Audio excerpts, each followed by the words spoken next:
네, 다음 주 월요일 이재명 정부 들어 첫 정기국회가 시작됩니다. 똘똘 뭉쳐 개혁 법안을 통과시키겠다는 더불어민주당, 또 죽을 각오로 싸우겠다는 국민의힘, 여야 간 강대강 대치는 끝이 보이지 않고 있습니다. 김진욱 전 더불어민주당 대변인, 정광재 전 국민의힘 대변인 두 분 모시고 전국 이슈 짚어보겠습니다. 어서 오세요. 네, 안녕하십니까? 안녕하세요. 네. 자, 앞서 저희가 이야기를 드리기는 했는데 이 제22대 국회 정기국회가 이제 9월 1일 날 개회식을 시작으로 문을 열게 됩니다. 자, 이날 우원식 의장이 한 가지 제안을 했는데 국회의원 모두가 이 화합의 메시지 차원에서 한복을 입자 이런 내용이었어요. 네, 그렇습니다. 우원식 국회의장께서 아주 좋은 제안을 저는 하셨다고 봅니다. 최근 캐대헌이라는 애니메이션에서 한복도 상당히 또 열풍을 일으키고 있는 상황 아닙니까? 네. 그런 측면에서 이번 정기국회 개회식 날 모든 국회의원들이 한복을 입고 본회의장에 참석한다면 그것만큼 또 한국의 전통 문화를 이렇게 소개하는 좋은 자리가 될 것이다. 이런 그 의미도 있고요. 예. 또 차이보다는 공통점을 가지고 새롭게 22대 국회의 여야가 바뀐 상태에서 시작되는 두 번째 정기국회에서 한번 이런 모습을 좀 보여주자 하는 부분에 있어서는 좋은 제안이라고 생각하고요. 아마도 제가 알기로는 민주당의 의원님들은 지금 그 정기국회를 준비하기 위해서 한복들을 좀 준비하시는 걸로 그렇게 얘기를 듣고 있습니다. 국민의힘에서 적극적으로 좀 참여하셔서 좋은 제안인 만큼 함께 해주시면 좋겠다 이런 말씀 좀 드리고 싶습니다. 네, 제안 배경이나 좋은 취지 이런 것들에 대해서 설명을 해주셨는데 일단은 그 국민의힘 반응을 보면은 실제 성사 가능성은 그렇게 높아 보이지는 않아요. 화제가 되기는 했지만 성사 가능성은 저도 낮다고 봅니다. 김병기 민주당 원내대표도 일단 송원석 우리 당 원내대표랑 이야기하는 과정에서는 한복 전체 입는 것에 대해서 동의하지 않은 것으로 알고 있기 때문에 모르겠습니다. 민주당이 그 사이에 어떤 그 심적 변화가 있어서 월요일에 얼마나 많은 의원들이 한복을 입고 올지는 모르겠습니다만 저는 정치는 결국 이렇게 보여주기식의 행사가 아니라 결국 어떻게 정치를 복원하느냐 이게 가장 중요하다고 보거든요. 특히 국회의장은 정치 복원에 막대한 책임을 지고 있는 분이라고 생각합니다. 그래서 국회의장이 되자마자 당적을 포기하게 되잖아요. 근데 우원식 국회의장이 국회의장 취임한 이후에 의회를 운영하는 과정을 보면 여전히 민주당 편향적으로 운영하고 있다라는 문제점들을 저희 당이 계속해서 지적하고 있는 거죠. 그래서 우원식 국회의장이 보다 더 적극적으로 정치를 복원하고 중재하려는 국회의장 본연의 역할에 더 충실해 주시는 것이 더 우선돼야 하는 일이라고 생각합니다. 일단 여야가 이렇게 한복에 대해서도 의견이 다르고 악수도 안 하고 있는 상황인데요. 정기국회를 앞두고 1박 2일 연찬회가 있었는데 민주당은 뭉치자, 국민의힘은 싸우자 이렇게 각오를 다졌습니다. 이번에 그 여야 전략 어떻게 보세요? 일단 민주당 입장에서는 새롭게 여야가 바뀐 만큼 특히 그동안 개혁 법안들을 추진했습니다만 국민의힘과 또는 윤석열 전 대통령의 거부권에 막혀서 추진되지 못한 많은 개혁적인 법안들이 있습니다. 이런 부분들에 대해서 이번 정기국회를 통해서 통과시켜야 되고 특히 민생국회를 만들어야 되겠다. 특히 이번에 같은 경우는 이제 내년도 예산안을 편성하는 그리고 예산 과정도 지난 이제까지 처음으로 700조 원을 돌파하는 그런 이제 확장 재정으로 가는 상황이기 때문에 이번 정기국회를 통해서 사실 내년도를 준비하고 올 한 해를 마무리하는 이런 부분들을 좀 잘 정리해야 되겠다. 그래서 지금 이제 정청래 대표가 그동안 얘기해왔던 3대 개혁 방안이 있습니다. 검찰개혁, 언론개혁, 사법개혁. 이 부분에 대해서도 이번 정기국회에 박차를 가하겠다. 이런 부분이고요. 저희가 어쨌든 과반 이석의 다수를 점하고 있는 집권 여당인 만큼 책임감을 가지고 이번 정기국회에서 임하겠다. 이런 결의를 다지는 자리가 되었다. 이렇게 보고 있습니다. 이번에 연찬회만 보면 이제 여야 간의 협치보다는 대치가 계속 이어질 것 같은데 어떻게 보셨어요? 저도 그렇게 예상합니다. 앞으로 당분간 저는 적어도 올해 연말까지는 민주당과 국민의힘 간의 갈등이 더 고조될 일만 남지 않았나라는 생각을 하게 됩니다. 가장 비근한 예로 방송법 일방적으로 다 통과됐잖아요. 노란봉투법이라든가 상법 개정안 같은 것들 일방적으로 처리된 거죠. 민주당 마음대로 결국엔 처리가 된 겁니다. 그런데 더 큰 문제는 이제 검찰 개혁과 관련해서 본인들이 갖고 있는 법안을 이 제1야당인 국민의힘과는 이런 반구 논의 없이 본인들이 갖고 있는 방안대로 추진하겠다는 거예요. 또 하나는 특별재판부 구성과 관련해서도 지금 얘기가 되고 있는데 뭐 나중에 얘기할지 모르겠지만 특별재판부라는 것은요. 우리나라가 이 입법권과 행정권, 사법부가 굉장히 철저히 구분이 돼 있는데 이른바 삼권 분립이 완성돼 있는데 입법권과 행정권을 다 가진 한 개 정당이 사법권에까지 영향을 미친다는 측면에서 대단히 위험한 법안이라고 할 수 있거든요. 이런 것들을 민주당이 강행 처리하려고 한다면 아무리 소수 야당으로서 물리적으로 막을 수 있는 방법이 없다고 하더라도 이거 막기 위해서 반드시 노력해야 되는 것이라고 생각하고요. 또 하나는 장동혁 대표 체제가 우리 당에 이제 자리를 잡으면서 선거 과정에서 선명 야당을 주장했잖아요. 이런 부분들도 반영이 된 여야 관계가 구축되지 않을까 예상해 봅니다. 예, 방금 이 특검 개정안에 대해서 이제 이야기를 해주셨는데 그 민주당에서는 이제 이번 정기국회에서 3대 특검 개정안을 좀 처리한다 이런 방침을 좀 세운 것 같아요. 그러니까 핵심은 수사기관, 인력, 범위 뭐 이런 것들을 늘리겠다라는 것인데 이 필요성에 대해서 한번 설명을 해주시면 좋을 것 같습니다. 네, 지금 그 내란 특검법, 김건희 특검법, 그리고 최혜병 특검법 세 개의 특검법이 진행되고 있습니다. 그런데 생각보다 너무 많은 내용들이 그 조사가 돼야 될 필요성이 있고 특히 김건희 특검 같은 경우에는 이번에 조사가 이루어진 것이 지금 뭐 3분의 1도 채 안 되는 수준이라서 이런 상황으로 간다면은 이 정해져 있는 이 특검의 임기 동안 제대로 된 수사를 다 진행할 수 없다라는 부분이 있는 것이고요. 그렇기 때문에 이 특검의 수사의 인력을 보강시켜주고 그리고 현재 30일 그 연장이 가능한데 한 번에 30일씩 연장이 가능한데 첫 번째는 그 특검이 자체적으로 판단해서 대통령과 국회에 보고만 하면 됩니다. 그러나 두 번째는 그 대통령의 허가를 받아야지 또 30일 추가 연장할 수 있는데 예. 이 부분을 대통령이 아니라 특검이 자체적으로 1차 때와 마찬가지로 판단을 해서 필요하다고 인정되면 본인들이 그 보고하고 연장할 수 있게끔 이렇게 좀 길을 좀 열어주는 방식을 통해서 이 특검의 기간이 지났다고 해서 많은 의혹이 있는데도 불구하고 그 의혹을 충분히 해소시키지 못한 상태로 종료되는 것을 방지하자 이런 취지가 들어있는 것입니다. 그렇기 때문에 지금 이 특검을 통해서 계속해서 무한정으로 수사를 하겠다라는 그런 취지가 아니고요. 현재 제기되고 있는 의혹만을 수사하기에도 현재 인력과 그 기간은 좀 충분하지 않다 이런 예. 취지가 있는 것이다 이렇게 이해해 주시면 좋을 것 같습니다. 예, 아까 이제 대변인님은 뭐 삼권 분립 관점에서 이러면 안 되는 것이다라고 이제 말씀을 해주셨는데 또 일각에서는 국민의힘 내부에서 뭐 민주당이 내년 그 6월 지방선거까지 이 특검 정국을 좀 끌고 가기 위한 그런 예. 전략의 일환이다 이런 주장도 있는 거잖아요. 뭐 지금. 실제로 저희는 그렇게 보고 있습니다. 이 특별검사법 3개 법안이 범여권 주도로 단독 처리될 때부터 어느 정도는 예견된 결과였다고 전 봅니다. 예. 최장 170일간 활동할 수 있음에도 불구하고 여러 가지 이유를 붙여서 이것을 더 연장하면 결국에는 내년 2, 3월까지 연결이 되고요. 당장 내년 6월이면 지방선거가 치러지게 되는데 지방선거 여론 또 표심에도 영향을 주기 위한 것 아닌가 어떤 정치적인 보관이 굉장히 많이 숨어 있다고 보고요. 일단 세계 특검이 굉장히 가속도를 내서 수사가 진행이 되고 있는데 예. 세계 특검 법안이 과연 연장한 것이 필요한가 그렇지 않은가 그 특검에 대한 의견도 한번 조사할 필요가 있다고 생각합니다. 더군다나 지금 내란 특검과 관련해서는 김이 이전에 그 조사가 됐었던 것 그리고 대부분의 사람들에게 조사가 다 마무리됐어요. 그런데 자꾸만 이렇게 특검 시기를 연장하려고 하는 것에는 정치적 의도가 숨어 있다고 볼 수밖에 없고요.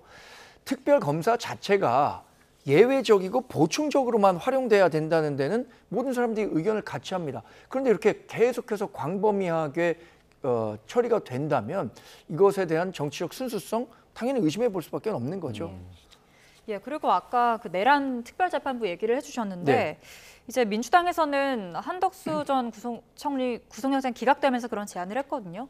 이 내란 특별재판부라는 게 정확히 어떤 제안을 하는 건가요? 그러니까 내란 특별재판부가 이제 왜 필요하느냐 하는 필요성에 대해서 좀 요즘 국민들께서 많이 의구심을 가지고 계시는 것 같습니다. 예. 일단은 기존 재판부에 대한 불신이 저는 팽배해 있다고 봅니다. 특히 지기현 판사, 지금 이제 윤석열 전 대통령을 내란 우두머리 혐의를 재판하고 있는 지기현 판사 같은 경우에 비위 의혹이 제기된 지 지금 4개월이 넘게 지났습니다. 그 기간 동안 대법원에서 이 부분에 대한 판단을 내려주고 있지 않습니다. 또 한 가지는 지금 윤석열 전 대통령이 6번 연속으로 불출석을 하고 있는 상황인데 여기에 대해서 적극적인 어떠한 행위를 취하고 있지 않다. 그렇다면은 지금 이 재판부가 굉장히 소극적으로 재판을 진행하려고 하는 거 아니냐 이런 의구심들을 가질 수밖에 없는 상황이에요. 예. 그렇기 때문에 이 내란 사건을 전담으로 하는 특별재판부의 구성의 필요성이 대두되는 것이고 뭐 그렇다고 해서 지금 이 부분이 민주당의 당론으로 또는 앞으로 이 구성을 어떤 방식으로 해갈 거라는 것을 명확하게 지금 제기되고 있는 상황은 아닙니다만 네. 점점 이 여론이 힘을 받아가고 있는 국면인 것은 사실이다. 그런 측면에서 지금 이 내란 특별재판부의 필요성은 사실은 사법부가 조금 더 적극적인 역할을 했다면 이 부분에 대해서 이렇게까지 초래하지 않을 수도 있었는데 그 부분에 대해서는 좀 아쉽게 생각한다 이런 생각을 갖고 있습니다. 네, 그러니까 이렇게 곳곳에서 여야가 계속해서 첨예하게 부딪힐 것으로 보이는데 또 이런 것도 있습니다. 법사위원장은 6선의 추미애 의원, 그리고 야당 간사는 5선의 국민의힘 나경원 의원 이렇게 맡게 됐는데 사실 두 사람 모두 굉장히 이제 강성으로 꼽히는 그런 인물들 아니겠습니까? 이거는 이제 여야가 지금 어떤 마음가짐이다. 이제 이렇게 좀 저희가 생각해 볼 수 있을까요? 일단 국회 운영과 관련해서는 뉴노멀이 자리를 잡고 있는 것 같습니다. 사실 상임위 구성, 특히 위원장은 대부분 3선, 4선 의원급에서 맡고 있었는데 6선의 추미애 의원에게 법사위원장을 맡긴 것 자체가 저는 민주당이 어떤 식으로든 법사위를 본인들 마음대로 한번 운영해 보겠다라는 네. 뜻을 반영한 것이라고 보고요. 나경원 의원도 5선이잖아요. 간사를 맡기에는 다소 좀 체급이 높은 것 아닌가라는 생각들을 하시겠지만 어쨌든 우리 당으로서도 법사위의 간사를 나경원 의원이 맡음으로써 법리적인 논쟁은 물론이고 또 대국민 여론전을 확산해보겠다라는 의도를 갖고 있다고 봅니다. 지금 법사위는 사실 정청래 지금 민주당 대표가 위원장을 맡고 있었을 때 국민들이 다 봤었던 것 아닙니까? 얼마나 일방적으로 운영되고 있었는지를. 그래서 나경원 의원도 그런 자기 헌신적인 측면에서 법사위 간사직을 맡은 것으로 알고 있고요. 앞으로 법사위 열릴 때마다 여하튼 굉장히 뉴스의 하이라이트 장면들이 많이 잡힐 것 같습니다. 그러니까 이 추나 대전이 좀 임박한 거 아니야 이런 전망이 지금 나오고 있는데 그러니까 뭐 여야 모두 법사위에 좀 사활을 걸었다 이렇게 생각을 할 수 있겠죠. 네, 그렇습니다. 특히 법사위에서 이번 정기국회에서 가장 중요한 건 검찰 개혁 법안들을 통과시키는 겁니다. 그 부분에 대해서 민주당도 한 채 양보를 생각하고 있지 않고요. 이 과정 속에서 이걸 잘 정말 처리해낼 수 있는 사람이 누구냐라고 봤을 때 추미애 의원밖에 없었다라고. 추미애 의원이 지금 6선입니다. 사실은 국회의장을 하셔도 하실 수 있는 그런 분이 상임위의 위원장을 맡았다라는 것 자체가 이례적인데 거기에 국민의힘에서 5선의 나경원 의원을 간사로 투입했다라는 것은 결국은 강대강 대치를 이어갈 것이다. 라는 것을 예고하는 것이기 때문에 국민들께는 그렇게 보여줄 그 좋은 모습은 아닐 수 있습니다만 집권 여당에서 책임 있게 이번 정기국회를 운영하기 위한 나름의 숙고 끝에 이루어진 것이다라는 부분을 말씀드리고요. 지금 나경원 의원께서 여기에 이제 투입이 되시면서 본인이 2019년도에 패스트트랙 사건과 관련된 소위 빠루 전사라는 이 별칭을 얻게 된 사건을 가지고 말씀을 좀 주시고 계시는데 저희는 작년 국민의힘의 전당대회에서 나경원 의원과 한동훈 전 대표 간의 설전을 기억하고 있습니다. 당시 나경원 의원이 한동훈 법무부 장관에게 이 사건을 빼달라고 얘기를 했다라는 부분이 당시 엄청 화제가 되었고요. 그 부분에 대해서 한동훈 전 대표가 분명한 사실이다라고 확인을 한 부분이 있습니다. 그렇기 때문에 지금 이 2020년에 공판이 시작되어 있는 사건이 지금 5년이 지나도록 1심 재판이 마무리되지 않고 있는 이 상황 속에서 나경원 의원이 법사위 간사직을 맡았다라는 것, 이것은 또 다른 그 재판의 공판에 영향을 미칠 수 있는 부분이 있기 때문에 이 부분에 대해서 좀 우려점은 있다, 이런 말씀도 아울러 드립니다. 네, 이 나경원 의원이 간사직을 수락하면서 민주당 김현 의원이 이 빠루 사건을 언급하면서 비판을 했던 건데, 이 빠루 사건이 또 소환됐습니다. 이제 어떤 사건인지 다시 한번 좀 짚어주시죠. 근데 이게 정말로 정치적으로 프레임이 씌워지면 얼마나 그 프레임에서 빠져나오기가 어려운가를 보여주는 아주 분명한 사건이라고 생각하는데, 당시에 나경원 의원이 패스트트랙, 특히 선거법을 일방적으로 민주당과 당시의 진보정당이 처리하려고 하는 과정에서 민주당 보좌진하고 국회 경호처 직원들이 빠루를 이제 사용했었던 거예요. 그리고 그걸로 문을 열려고 했었는데, 예. 나경원 의원이 그걸 갖고 있는 사진을 이제 그게 공개가 됐단 말이에요. 그러니까 나경원 의원이 사용하지도 않았던 장면이었음에도 불구하고 나경원 의원은 빠루를 이용해서 굉장히 물리적인 힘을 동원해서 뭔가를 하려고 하겠다라는 그걸 보였다는 측면에서 예. 프레임이 쓰여 있는 거고, 본인은 굉장히 지금 억울해하고 있는 거죠. 근데 김현 의원이 이런 문제를 제기하기니까 김현 의원이 사실관계를 제대로 인식하지 못하고 있다, 이거 사과하지 않으면 법적 문제까지 삼겠다라고 문제 제기를 하고 있는 상황입니다. 뭐 정리를 좀 해주셨는데 하실 말씀이 좀 있으실 것 같아요. 당시 저 사건에서 소위 이 빠루를 누가 썼는가 하는 부분을 지금 이제 문제 삼으시는데, 이 사건이 기소되고서 황교안 전 대표 또 나경원 의원을 포함해서 당시에 자유한국당 의원, 전 현직 의원 27분이 특수공무집행 방해 혐의로 기소가 되어서 지금 재판에 넘겨진 사건입니다. 이 사건에 대해서 누가 이걸 들고 있었느냐, 사용자가 누구냐가 문제가 아니라 당시에 이 패스트트랙 사건을 처리하는 과정 속에서 특수공무집행 방해를 저질렀다라는 혐의는 지금의 나경원 의원과 국민의힘의 의원들이 이 부분을 지금 받고 있는 부분이기 때문에 이 점에 대해서는 사실관계는 명확하다, 그런 측면에서 저희가 이 부분에 대한 우려점을 제가 좀 전에도 말씀을 드린 것이니까요. 누가 지금 이걸 들고 있었느냐, 사용자가 누구냐, 이것은 전혀 중요한 부분이 아니다, 이런 말씀 다시 한번 드리고 싶습니다. 예, 이제 법사위에서도 여러 가지 얘기가 나올 것 같고, 이제 정기국회에서도 저희가 살펴볼 부분들이 좀 많은데요. 특히 검찰개혁 문제를 일단 먼저 좀 보도록 하겠습니다. 공소청과 중수청 신설이나 검찰청 폐지, 여러 가지 현안들이 있는데, 어제 임은정 서울 동부지검장이 검찰개혁 오적을 이야기하면서 정성호 장관도 장악됐다, 이런 얘기를 했거든요. 어떻게 들으셨어요? 저는 임은정 동부지검장의 이야기를 듣고 정말 우리나라의 검찰 고위직이 공개적인 장소에 가서 저런 얘기를 해도 되는 정도의 일인가? 우리가 이게 과연 용인할 수 있는 수준인가라는 점에 대해서 의문을 제기할 수밖에 없었는데요. 그런데 이런 얘기를 듣고 있는 민주당 있잖아요. 전혀 얘기도 못하고 오히려 임은정 동부지검장을 옹호하는 듯한 움직임을 보이고 있습니다.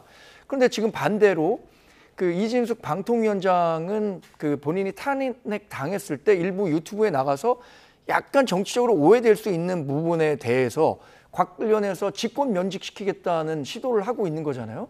이 두 가지 사안을 보면서 민주당이 또는 이재명 대통령이 갖고 있는 어떤 이 이중 잣대에 대해서 다시 국민들이 새길 수밖에 없다는 생각이 들더라고요.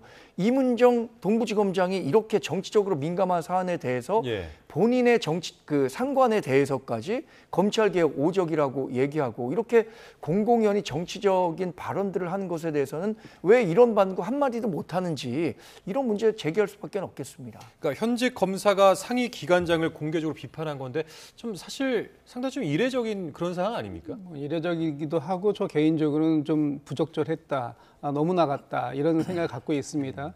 물론 지금 임은정 검사장이 본인이 생각하고 있는 검찰 개혁에 대한 안을 얘기할 수 있습니다. 그것도 이제 그러나 그 부분에 대해서 본인이 얘기하는 것, 자기가 갖고 있는 생각만이 개혁적인 것이고 또 그와 반대되는 다른 생각을 갖고 있는 사람들은 반개혁이다라고 몰아붙여 가는 것. 이 과정은 저는 좀 앞으로 좀 충분하게 이 부분을 가지고 논의가 이루어지고 공론이 활성화가 돼야 되는 상황을 놓고 본다면 예. 바람직하지 않은 상황이었다라고 보고요.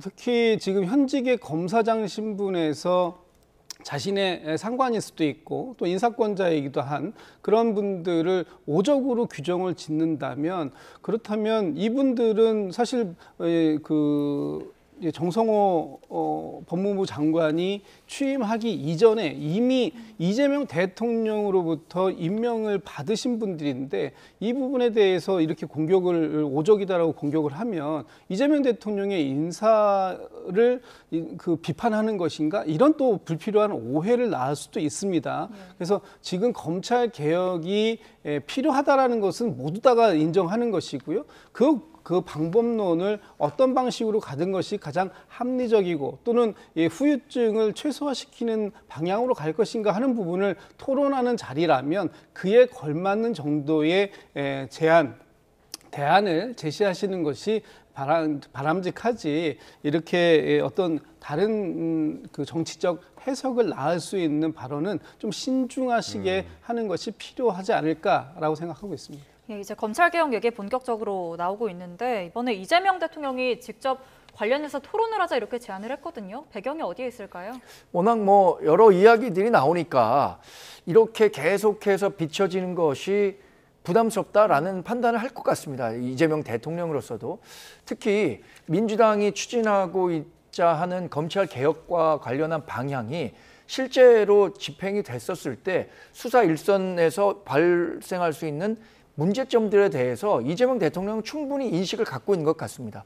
그러니까 행안부에 과도한 그 권력이 집중되는 것, 또 하나는 경찰에 대한 보안 수사권을 검찰이 아예 갖지 못했을 때 발생할 수 있는 일선 현장에서의 문제점들은 아마도 율사 출신인 이재명 대통령도 분명히 알고 있을 거예요. 그래서 이런 그 협의는 필요한 것 같은데 그 과정이 지금 정성호 법무장관과 정청래 민주당 대표 간의 이견이 아직 존재하다 보니까 결국엔 본인이 등판해야 하는 것 아닌가라는 이 정도의 마음까지도 갖게 된 게 아닌가 생각합니다. 그러니까 이재명 대통령은 이렇게 이야기를 했습니다. 강자가 너무 세면은 여론이 나빠질 수 있다. 그러니까 좀 약간 그 속도 조절을 의미하는 그런 멘트가 아닌가 하는데 또 여기에 대해서 정청래 대표는 자전거 타기와 같다. 개혁은 그러니까 페달을 밟지 않으면 넘어진다. 그러니까 이제 속도론을 좀 강조를 한 거거든요. 약간 결이 다른 내용이에요. 두 분의 말씀 중에 어느 말씀이 맞는 것이냐, 옳은 것이냐 하는 얘기는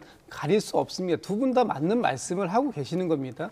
개혁을 하기 위해서는 저희 중단 없는 개혁이 필요하다는 것이고요. 그 개혁이 성공적인 개혁이다라고 평가받기 위해서는 이 시간에 뿐만 아니라 그 개혁 방향에 대해서 국민 모두가 동의해 주시고 그것이 실질적인 삶의 현장에서도 충분하게 용인되어야 가능한 것인데 지금 대통령께서 말씀 주시고 생각하시는 부분은 이런 겁니다.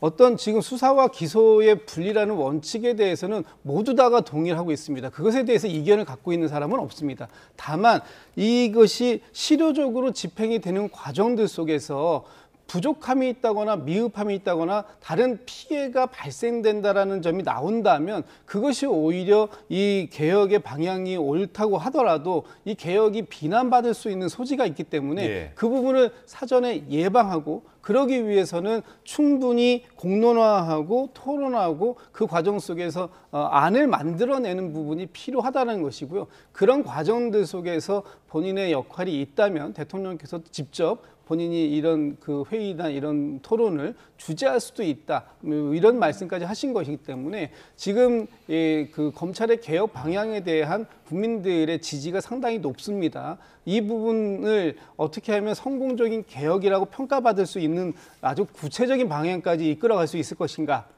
하는 부분에 지금 대통령의 고민이 들어있는 것이고요. 그 지점에 대해서는 정청래 대표도 다른 생각을 갖고 있지 않을 것이다. 이렇게 확신하고 있습니다.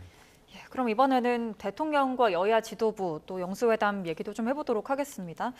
이재명 대통령의 여야 지도부 회동 제안에 대해서 장동혁 대표는 이 뭐 1대1 회동 또 다자 회동 이후의 1대1 회동을 좀 역제안했거든요. 어떻게 보셨어요?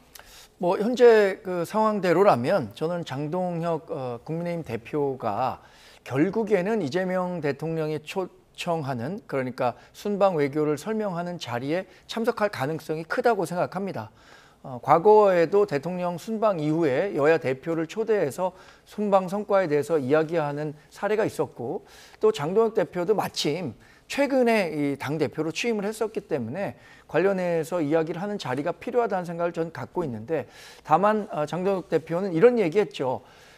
영수회담 필요하다. 그리고 대통령이 갖고 있는 협치 의지 확인해 볼 필요가 있다. 이 지금 일방적으로 운영되는 국회 운영과 관련해서 분명히 이재명 대통령에게 할 이야기가 있다라고 했습니다. 이재명 대통령이 본인이 민주당 대표 시절에 계속해서 얘기했었던 것이 당시 윤석열 대통령과 대통령과 야당 대표를 만나고 싶다 이렇게 얘기를 했잖아요. 불과 2, 3년 전에 본인이 했었던 이야기를 생각한다면 저는 장동혁 대표가 요구한 대통령과 야당 대표 간의 1대1 회담 거절할 명분이 없다고 생각합니다. 또 정치적으로 보더라도 이재명 대통령은 전혀 믿지는 장사가 아닐 것 같아요. 윤석열 전 대통령과 대비되는 측면을 보여줄 수 있을 것 같고요. 장동혁 대표도 본인이 이제 우리 국민의힘의 제1야당 대표가 됐으니까 대통령과 같은 수준의 정치적 체급을 확인할 수 있다는 측면에서 1대1 그 회담을 갖는 게 두 분 모두에게도 도움이 될 것 같거든요. 결국엔 이재명 대통령의 결단이 남았다고 생각합니다. 그러니까 여당과 함께 있는 자리에서는 민생 논의를 할 수 없기 때문에 그렇기 때문에 1대1 회동이 필요하다 이런 입장인 건데 어떻게 들으셨습니까? 궤변 아닌가요? 여당과 민생 논의를 함께 할 수 없다면 뭐 국회는 왜 존재하는 것이죠? 그렇기 때문에 지금 장동혁 대표가 이렇게 투정 섞인 듯한 이런 모습을 보이는 것보다는 쿨하게 받아주시는 것이 맞다라고 보여지고요. 지금 손을 내밀고 있는 대통령 그리고 그 손을 거절하는 야당 대표 이 모습이 그렇게 보기 좋은 그림은 아닌 것 같습니다. 계속해서 대통령에게 야당 대표로서 만나자라고 말씀하실 수 얼마든지 있습니다. 이번 사안이 지나고 나서 필요하면 또 만나자고 먼저 요청하시면 될 것이고요. 그 사안에 대해서 받을 것인지 말 것인지는 그때 가서 대통령실에 대통령에게 공이 전달되는 것이지 지금처럼 이미 대통령이 만나자고 제안을 한 상태를 역제안을 했다고 해가지고 대통령에게 공이 넘어갔다? 저는 그렇게 보이지 않고요. 이번 제안에 대해서는 그냥 이번 제안대로 받아서 지금까지 장동혁 대표가 이번 전당대회를 통해서 받았던 민심이라든지 아니면 본인의 생각을 충분하게 대통령께 전달하고 또 이번 방일 방미 성과를 대통령으로부터 듣고 그에 따른 내용들에 대해서 논의하면 됩니다. 그리고 그 이후에 얼마든지 추가적으로 대통령에게 드릴 말씀이 있다면 요구하시면 되잖아요. 저희도 요구했습니다. 이재명 대통령이 대표 시절에 요구해가지고 결국 700일 만에 윤석열 전 대통령으로부터 차 한잔 마시는 기회를 얻을 수 있었습니다. 예. 이렇게 하지는 않겠다라는 거잖아요. 지금 이재명 대통령이 취임 당일날부터 야당 대표들과 오찬하시고 지난번 6월 순방 이후에 바로 송원석 비대위원장 초청해서 당시의 상황에 대해서 말씀 나누시고 또 들을 말씀이 있었고 다 들었다는 것입니다. 그리고 이번에 세 번째 지금 손을 내밀고 있어요. 그러면 이재명 대통령이 야당과의 협치, 대화, 소통의 의지는 충분히 확인된 만큼 이번이 아니더라도 언제든지 그 장동혁 대표가 필요하다고 생각되는 때에 대통령과의 만남을 공개적으로 요청하면 대통령께서 받아들이지 않겠습니까? 왜 지금 꼭 반드시 이번에 대통령과 그 민생을 위해서 그런 대화를 여당의 대표가 없는 상태에서 얘기해야 된다는 것인지 납득하기는 좀 어렵다 이런 말씀 좀 드리고 싶습니다. 예, 국민의힘 내부 상황도 좀 보겠습니다. 이제 장동혁 대표가 새로 선출이 되면서 뭐 전한길 씨 얘기도 그 과정에서 좀 많이 언급이 됐었거든요. 그래서 뭐 당직에 기용되는 게 아니냐 이런 가능성이 점쳐지기도 했는데, 근데 이제 오늘 장동혁 대표가 전한길 씨를 의병이라고 표현했더라고요. 네, 예, 뭐 장동혁 대표 기준에서는 가장 적합한 표현이었다고 봅니다. 저는. 근데 그 의미가 이 당직 기용에는 좀 선을 그은 것 그렇습니다. 아니냐. 예, 뭐 당직 기용과 관련해서는 의병은 의병대로의 역할이고 그 정치권에서 할 역할은 또 이렇게 구분을 지은 거죠. 저도 뭐 비슷한 생각을 갖고 있습니다. 전한길 씨가 주장하고자 하는 바가 다소 과격한 측면이 분명히 있다고 생각하거든요. 예. 그것이 예를 들어서 우리 당의 지도부 내지는 어떤 당직을 갖고 이야기했었을 때 일반 국민에게 비치는 그 이미지는 분명히 왜곡될 수 있다고 생각합니다. 그런 측면에서 장동혁 대표 입장에서는 본인을 도와준 그 전한길 씨에 대한 예우는 예우대로 하고 그 제도권 안으로 들어와서 당직을 맡기지 않겠다라는 표현을 아마 의병이라는 수준으로 이야기를 한 것 같아요. 그리고 전한길 씨도 분명히 얘기한 것이 뭐 개인적으로 문자 메시지를 보냈다는 거 아니겠습니까? 자신 당직을 맡지 않겠다라는 뜻을 밝혔으니까 우리 당에서 공식적인 직함을 갖고 전한길 씨가 활동하는 일은 없을 것 같습니다. 예. 그리고 홍준표 전 대구시장과 관련된 이야기도 있었는데 홍카콜라 유명하지 않습니까? 이제 이 활동, 유튜브 채널 이제 다시 시작을 하겠다. 이제 이렇게 밝힌 겁니다. 정치권에서는 홍 전 시장이 정치 활동을 다시 시작하려는 건 아니냐. 뭐 이렇게 좀 분석도 나오고 있던데 우리 대변인 보시기 어떠세요? 뭐 정치인의 활동에서 정치적이지 않은 것이 어디 있겠습니까? 정치인은 숨만 쉬어도 그거 자체가 정치적인 것이라고 하기 때문에 홍준표 전 대구시장께서 홍카콜라라는 것을 다시 통해서 다시 정치 활동을 하겠다라는 부분에 대해서 명확하게 한 것이라고 보여지고요. 다만 저 활동이 지금 어느 정도의 그 의미를 가질 수 있을지는 좀 지켜봐야 될 것 같습니다. 아마도 저 활동이 조금 더 의미를 가지려면 지금 야권 내에서의 어떤 새로운 정계 개편의 신호탄이 울려질 수 있을 가능성이 있어야 되는데 지금 당장은 뭐 그런 거는 좀 어려워 보이고 내년 지방선거를 지금의 현재 지도부가 치른다면 뭐 지방선거의 결과까지 지켜보고 난 이후에가 지금 이제 홍준표 전 대구시장의 역할이 또다시 한번 이제 있을 수 있는지 여부를 판가름할 수 있는 상황이 될 것 같고요.